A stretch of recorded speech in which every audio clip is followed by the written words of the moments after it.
baba, puro gold. Ngayon naman, parang puro wood. Oo. Yeah. May stone pa rin. Oh, kasi for me, ang stone kasi is malamig. So I want this part to feel homey.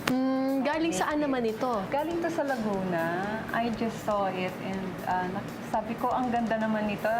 Tama-tama ito sa aking Family room. Tapos, I'm curious, bakit parang merong veranda. veranda? Oo, parang may balkonahe dyan Yeah, sa ano, na balkonahe. maliit na maliit. Yeah, kasi kung wala yan, sabi ko it would be boring.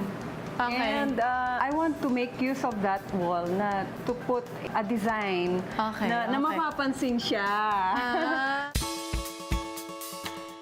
Dito rin sa palapag na ito makikita ang mga parangal na natanggap ng pamilya. Kabilang na rito ang mga memorabilia ni Marlan nang sumali siya sa International Beauty Pageant. When I was crowned Mrs. World Philippines, this was my crown. Ayan, Mrs. World Philippines. In the gown competition, ito yung sinuot ko, which is one of my favorite gowns. Yan. I love it. Actually, ang dami-dami kong dalang gowns. May red, may beige, may blue, may black. Pero on the last minute, I decided to wear this kasi I'm sure mag-isa lang akong nakayelo. So, nag-shine talaga ako dito sa gown na to, which was my favorite part of the competition, the gown. Ang Mrs. World Pageant ang pinaka-prestigyosong beauty pageant para sa mga babaeng may asawa na. Kaya naman hindi niya inakalang ang natuldukang pangarap na maging beauty queen nung siya'y dalaga pa, maisa sa katuparan pa. Ilang taon ka nung nag-join ka ng Mrs. World? I was 52. 52! Wow, you don't look 52. Thank you. So wala sa edad ang pagsali sa mga ganitong competition, lalo na sa mga beauty pageant. Wala. So Yes. kahit anong edad? Yes, kahit anong edad. Oh, so, ano? I competed with ladies or married women who were like as young as 22, 23. Wow, tapos Yeah. nag-top 11 ka pa. Yes, and when we stand together or when I sit with them, I just look like we are of the same age. Oh, talaga? Yeah, and they were wondering and they thought I wasn't telling the truth.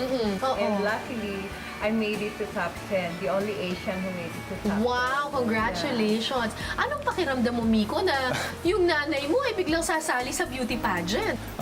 Kami very supportive fight kay Mommy dahil alam ko na magagawa niyo na maayos yun. And, Talaga? And nagawa niyo na. Siguro ito ang isa sa favorite rooms mo dito sa bahay. As a music man of TOP, talagang ito po yung favorite room ko sa Ang bahay. out nila to. Bakit ka ba nagpagawa ng music room? Kasi apat silang boys na anak namin, only one girl. So, nag-usap kami mag-asawa na there should be something in the house wherein we can all band at para malayo sila sa mga masamang barkada.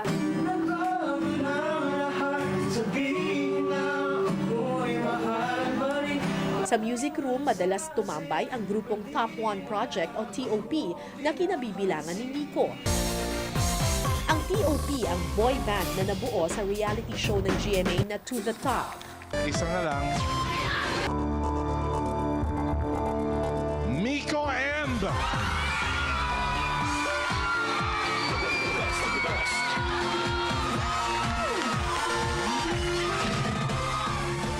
O, sige, kwento mo sa akin yung journey mo to the top. Very, as in roller coaster ride po talaga. Kasi, first of all, hindi ko po in-expect na makapasok po sa To The Top. Dahil prior to The Top, dapat po part ako ng internship abroad sa Europe. So, pinapili ko po talaga yung parents ko kung school po ba or this one, yung showbiz po. Okay. So, Bakit mo pinili ang showbiz? kasi po, luckily po, supportado rin po sila sa akin na showbiz po yung kukunin. Parang feeling ko pag stage mo, mas masaya kesa dun sa mismong contestant eh. Mas ninenervyos. Mas ninenervyos. Yeah, mas sobra. Actually, during the announcement or just few minutes before the announcement, more nervous than when I was competing in Mrs. World. Matagal na pinag-nakita. Dahil Dahil sa suportang ibinigay ni Marlan pagdating sa singing career ni Miko, mas lalo raw na-appreciate ng binata ang kanyang ina. Kaulat ako. Galing. Kamakailan lang pumirma ng 2-year exclusive contract ang TOP sa GMA Records. At maaasahan raw ang kanilang album na lalabas sa susunod na taon. Daming kaabang-abang para sa TOP kasi talagang dito namin binuhos lahat Yung puso talaga pagdating sa pagbuo ng album na to. As of now, medyo patapos na tayo ng album no? Kaya talagang wala pang release date pero malapit na ilo-launch namin. So TOP expect album. the album to be a powerhouse.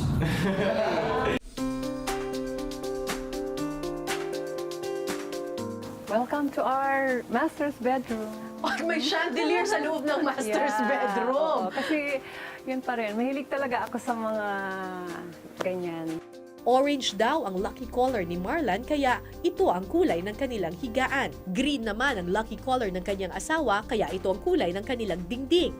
Tapos, ano naman po ito, ma'am? It's a massage Massage chair. Okay. Tapos, ito, ano naman po ito?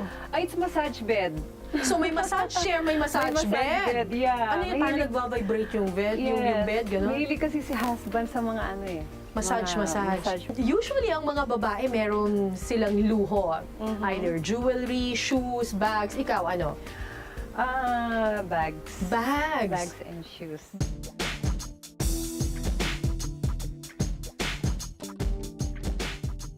Halos 100 klase ng bags ang nasa kanyang koleksyon. Ilan sa mga ito ay Hermes, Chanel, Louis Vuitton, Goyard at iba pa. Isa ito sa hilig ko. It's a limited edition of Louis Vuitton. Hindi ko na makita ito sa other stores. I tried to find kahit nung nasa abroad ako. Wala na siya. It's a limited edition. So, it's one of the bags that I really keep kasi hindi mo na siya makita.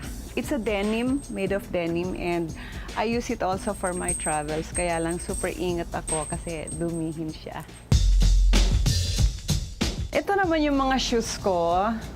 Yeah, these are my collection of shoes. This one was our shoes in the Mrs. World. Ito yung shoes namin. Ito yung shoes na ginamit namin sa swimsuit, sa opening numbers namin.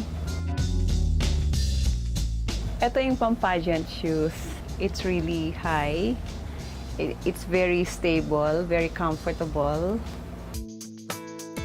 Native naman ang tema sa ikatlong palapag ng bahay at dito makikita ang kwarto ni Miko. Tapos, lahat ito bigay sa'yo ng fans. Opo, lalo na po dito sa gilid, yung mga fan messages, and ito po.